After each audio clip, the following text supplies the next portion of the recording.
जम्मू कश्मीर के सरमाई दारुल हुकूमत जम्मू के शहर खास इलाका शहीदी चौक में सन 1942 से मिट्टी से बने बर्तन और दीगर चीज़ों की दुकान पर आज भी खरीदारों का हुजूम होता है, जो मिट्टी के बर्तन की अहमियत व इफादियत को उजागर करता है। जम्मू में वाक़ इस दुकान पर दूर दराज इलाकों से लोग मिट्टी के बर्तन और दीगर चीज़ों की खरीदारी के लिए आते हैं।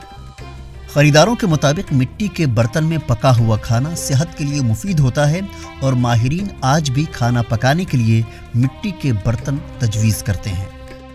इनमें इन्फेक्शन नहीं है, इनमें जंग नहीं है, ये बिल्कुल सेफ है।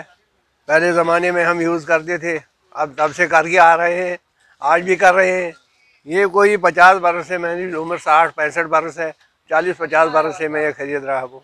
यही इस्तेमाल करते हैं हम, घर में खाने के लिए भी यही इस्तेमाल करते हैं, मिट्टी के बर्तन। एक ज़माना था जब लोग मिट्टी के बर्तनों का इस्तेमाल करते थे, लेकिन वक्त के साथ ज़माना भी तब्दील हुआ और लोग मिट्टी के बर्तनों का इस्तेमाल कम करने लगे। लेकिन एक तबका आज भी मिट्टी से बने बर्तनों को फ़ौक़ियत देता है, जिसकी मिसाल जम्मू में वाक़ई इस दुकान पर देखी जा सकती है, जहां मिट्टी से बनी अशिया के खरीदार नजर आते हैं। दुकान के मालिक साहिल महाजन ने ईटीवी भारत को बताया कि उनकी दुकान सन 1942 से शहीदी चौक में है और उनके आबाओ अजदाद इस पेशे से वाबस्ता है। अहमियत ये कि हमारी 1942 की शॉप है, ये हमारी खानदानी परंपरा चल रही। जो मैं आज इस शॉप में बैठा हूँ, मैं 5वीं पीढ़ी हूँ। ये हमारा मिट्टी के बर्तनों का काम है।